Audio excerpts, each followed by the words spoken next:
For a narrow grip bench, place hands on bar, shoulder width apart. I like to start with my thumbs touching, then bring them in to ensure that the distance is always the same. This variation puts more emphasis on the activation of the tricep brachii and forearms. Narrow grip placement can also correct elbow flaring during bench, which is when you rely more on your shoulders and less of your triceps. This is a great exercise for sport-specific movements like passing a basketball off the player's chest.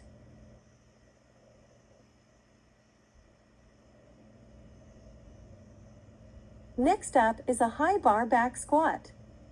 Start by going under bar and placing it on top of your shoulders and on the back of your neck. Pull your shoulder blades back and retract your scapular muscles. Keep wrists neutral to ensure that excess pressure isn't going to the elbows. Feet should be slightly wider than shoulder width and pointing out. Once position is set, start squatting by driving the hips backwards and bending the knees. Lower the bar till legs are parallel or even slightly below parallel to the floor. From here, begin pushing bar upwards by pushing feet into the ground with emphasis in the heels and engaging your toes to keep balance. While standing, squeeze glutes and maintain a neutral spine. For this variation of squat, we will be incorporating a box or stable elevated flat surface. This will target the hamstrings, glutes, quadriceps, lumbar muscles, and the hip extensors while putting less stress on the knees.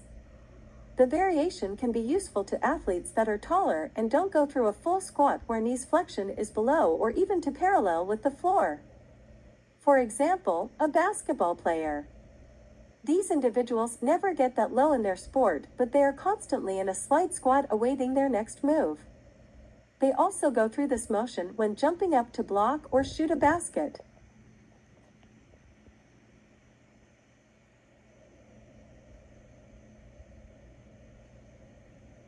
With a front squat, the bar is placed on the shoulders under the chin. The wrists are flexed with the elbows coming out in the front of the body. This variation of squat creates a pelvic tilt that allows the lower abdominal muscles to contribute more. With this exercise, you will be bending at the ankles and knees more than at the hips. Keep hips and glutes under the bar to ensure a stable position. The front squat can help to develop core strength.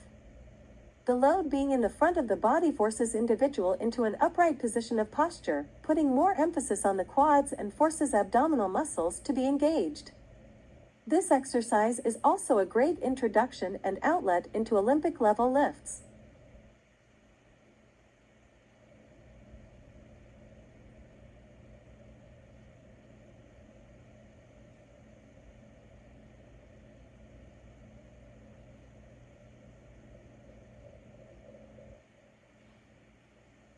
A handstand is a bodyweight exercise in which you stand upside down on your hands. Handstands can comprise a whole body workout, helping you build upper body strength and core strength. This is great for building shoulder strength, making handstands a common exercise in gymnastics workouts. Handstands engage your triceps, trapezius muscles, and deltoids. To begin, start in a lunge with arms up by your ears shoulder distance apart. From here, place hands on the ground pretty close to the wall and kick up. The back leg will follow. Once comfortable, bring feet together with legs straight. Be sure to push up through your shoulders and hold.